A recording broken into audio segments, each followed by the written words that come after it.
In this video I'm going to show you how to use your autoresponder to set up a brand new campaign, and also I'll be giving you lots of tips as well. The first thing we need to do is come to our autoresponder to set up a brand new list. Now this is going to be showing you exactly how to set up a new list for your free gift and for your product.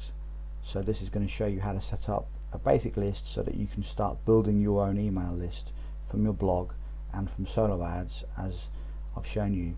If you've already got a list set up, then it's still worth watching this video, because I'm going to show you how I set up all my campaigns, so you may be able to take a few extra tips and find out exactly how I set up my campaigns. So it's definitely worth watching, even if you've already set your campaigns up for your products. So let's go to create and manage lists, create a new list. So what we're going to do is just name this obviously something relevant to your product. So for this example, let's just put your product, your product 1. And what I usually do most of the time, I include numbers in the list name, so then you can separate the prospects from the buyers. So usually number 1 most of the time, this is obviously if it's available, then number 1 will usually be the prospects, and number 2 will be the buyers, and then 3 will be maybe the upsell, 4 will be another product, obviously a buyers list. But usually if it's got no number at all, or if it's got a number 1, then I usually keep those for prospects. This is how I organise my list, and it's quite a simple way, quite an easy way to do it. So we're going to save this as your product number 1, and what you do is, and a nice little tip as well, what I tend to do is put little brackets here and then put your product there, so when they get an email from you, they can see what the email is about. Although your name will be there, if you've subscribed to a list to do with AdSense, then it could be called AdSense list, or making money with AdSense, or something like that. So this is a good little tip that I include in my campaigns as well. If you are subscribed to my Extreme Cash Profits, you'll see that I've got Extreme Cash Profits in there, so people know at a glance that that is what the email is about. So that's what I usually do. Your product, obviously your email address from notifications is when every time you get a brand new subscriber, you get an email, and I usually put new subscriber in there and my email. Okay, so save settings. So we've done that. You can put a description in there as well. It's entirely up to you. I'm not going to spend too long on this. Personalize your list. I don't usually bother with any of that. You want to try and keep things fairly simple. If you want to include Facebook and Twitter and all these extra icons and social media widgets, then by all means do that, but I don't. I like to keep things nice and simple. Confirmed opt-in. I usually turn this off. The reason why you must turn this off is because if you don't turn it off, then you're not going to be able to use a one-time offer. Save this. Confirmation success. You can leave that. It doesn't make too much difference if you leave that blank.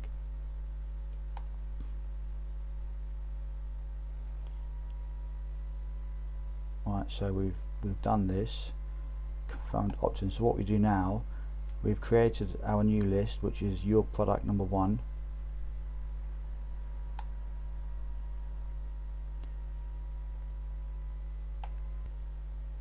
And what we need to do as well, remember, is create a buyers list. Create a new list, because I'm going to set this buyers list up just for an example, and I'm going to show you the automation feature. Your product 2. There you go, that's available, which is great. So again, you'd obviously fill this in, but you could put something a little bit different. Obviously don't put buyers list in here, because this is what your customers will actually see every time you get an email from them. So it's up to you if you want to put something else in there. I do, as I said a few moments ago, I always put something in there so people know it's from me. And then notifications, your name and email. So same procedure as the prospects list. However, when you come to confirmed opt-in, you want to leave that on, because personalize your list, don't worry about that. Confirmed opt-in, I'll leave this on. Okay, you must leave this on. It doesn't, obviously you're not going to be using one-time offers and any of that, because this is where people will be coming to download your product, so they have to confirm in order to get your emails and their actual product that they purchased. So save settings. So what you do now is you go to the automation feature, because what you want to happen is whenever somebody subscribes to your product number 2, you want them to unsubscribe from your product number 1. If you remember what I showed you in one of the earlier videos, it's important to do this because you want to obviously separate your buyers from your prospects, from the people that want free information to the people that become part of your customer base. So what we do, we go into automation. So what we do to number 2,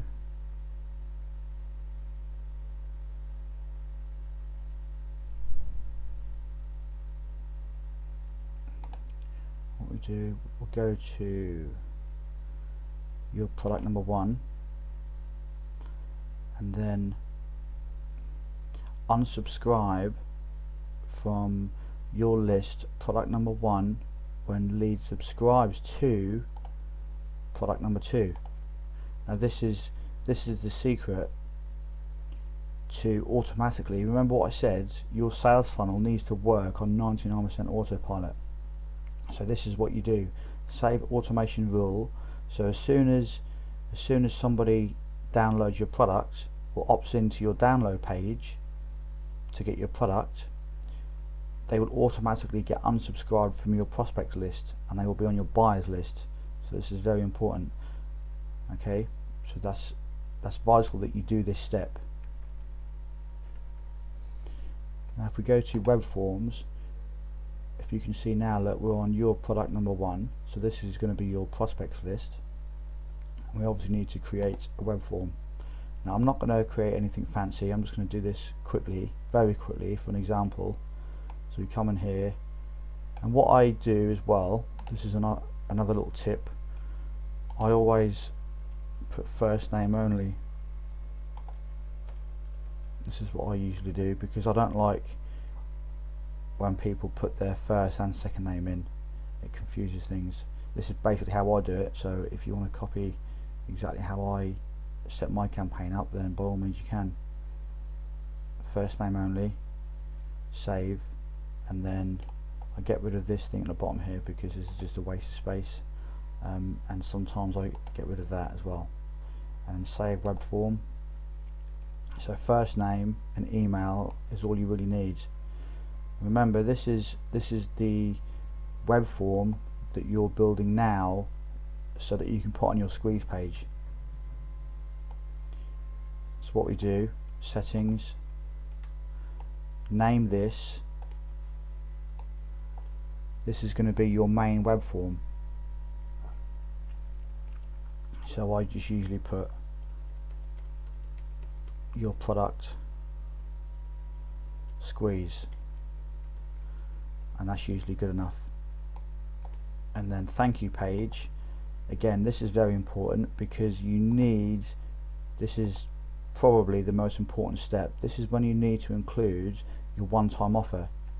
So your one-time offer,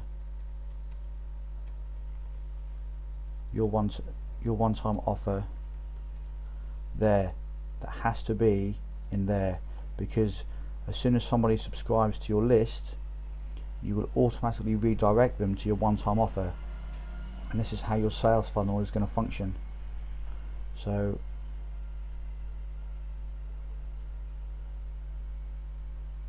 you want to save your web form. So everything's done. It doesn't appear to be valid. Okay, so let's put google.com in there, but this is obviously going to be your one-time offer.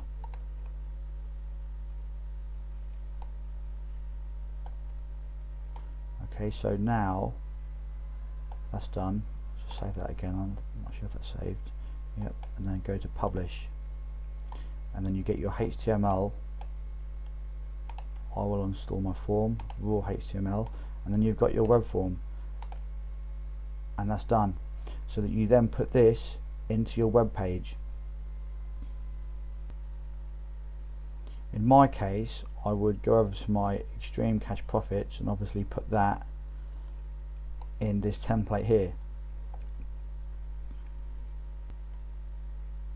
And the next step that we need to think about is tracking. Now remember, one of the other videos that I showed you, in web forms, whenever we set up a new campaign, a new solo ad campaign, we name our new opt-in box, don't we? The name of the solo ad. Now this is your main squeeze page, so this is obviously what you're going to direct traffic to. But every time you set up a new campaign, like for solo ads, and this also applies to different areas on your blog. Again, this is another vital tip. So say if you've got a blog and you have a sidebar and you've got an opt-in box in your sidebar, you can set up a brand new tracking link so you can track opt-ins just from your sidebar. Obviously it's all going to go to the same list, because this web form will create opt-in forms based on this list here. So it won't create any problems.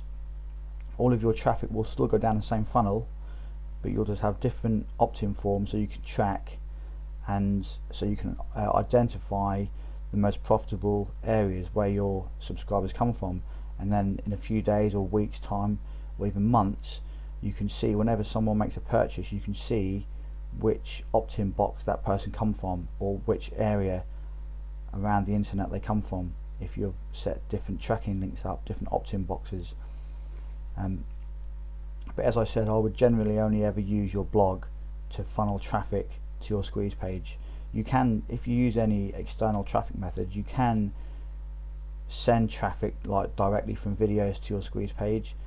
You can do that, that's fine, but I would recommend that you generate all your traffic to your blog, because as I said, your blog will act as a pre-selling tool, and then you can generate traffic or funnel traffic from your blog to your squeeze page that way, and you'll find that your traffic and your subscribers will be a lot more targeted and a lot more pre-qualified. So in here you can set up different tracking opt-in forms for your blog, so that's very important as well. Now if we go to your product number 2, remember this list here, product number 1 is your prospects list. This is where all of your prospects will come through, and then we'll get your free gift. Now let's go to our buyers list, which will be your product number 2. And what we do, create a new web form. Remember, when we set this up, the confirmed opt-in was on, wasn't it?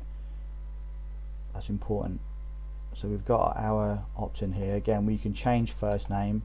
We can change this first name only.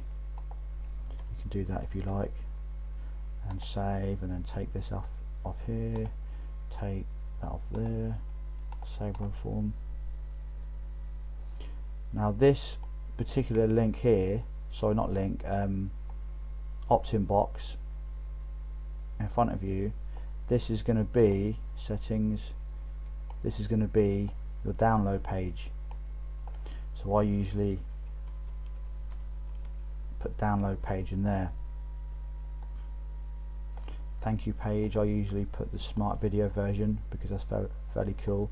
Excuse me. Download page, and then save web form. I mean, you can put product download page or whatever, but I'll just leave it like that for now. And then we go to publish, and then again I will install my form, raw HTML, and then you include this into your squeeze page template. So whatever squeeze page template you use, you obviously just need to include this within your squeeze page so you can generate your opt-in form. Now this code here is for our download page, remember. So as soon as somebody makes a purchase, they will after they've paid with PayPal, they will be redirected to a download page. Now I'm going to show you an example of what I use for my download page. This is a very basic page, but remember, this type of page doesn't have to be anything fancy and special, because all you're doing at this point is giving people their actual product that they paid for. So it doesn't have to be anything special. All you need is a basic opt-in box and a little bit of text up here just to say thank you for purchasing the course or their product. Enter your name and email in the box below, and then they will do that. So this is when having a confirmed opt-in is important, because obviously you want all your buyers and all your customers to confirm their email, so they don't get put so all your emails don't go to their junk folders. It's obviously important, and this is how you need to do it. This is a very simple download page, but it works, and you don't need to make it any more difficult than what it is. This is all you need, is just a basic page. So for me, I generate my traffic to this page. They obviously go through. If they make a purchase, then they obviously come to my download page here, and then they enter their name and email, and then I will immediately send them all of my videos for free. Not for free, this is my product, sorry. So this is how you can set up your campaign and your products to do the exact same thing. So you set up your prospects list as we mentioned, and then you set up your buyers list. Use the automation rule, so as soon as they subscribe to product number 2, which is your buyers list, they will automatically unsubscribe from your prospects list. That's very important. You must segment your lists. So if we just quickly run through exactly what we've talked about in this video, we've set up a brand new campaign in your autoresponder. We've set up the automation feature, which I've just mentioned, it's very important. You can include your first name only in the opt-in box. That's a little tip that I use. Confirmed opt-in is only for your buyers lists. For your prospects list, it's obviously important not to have a confirmed opt-in, because you won't be able to use your one-time offer if you have a confirmed opt-in.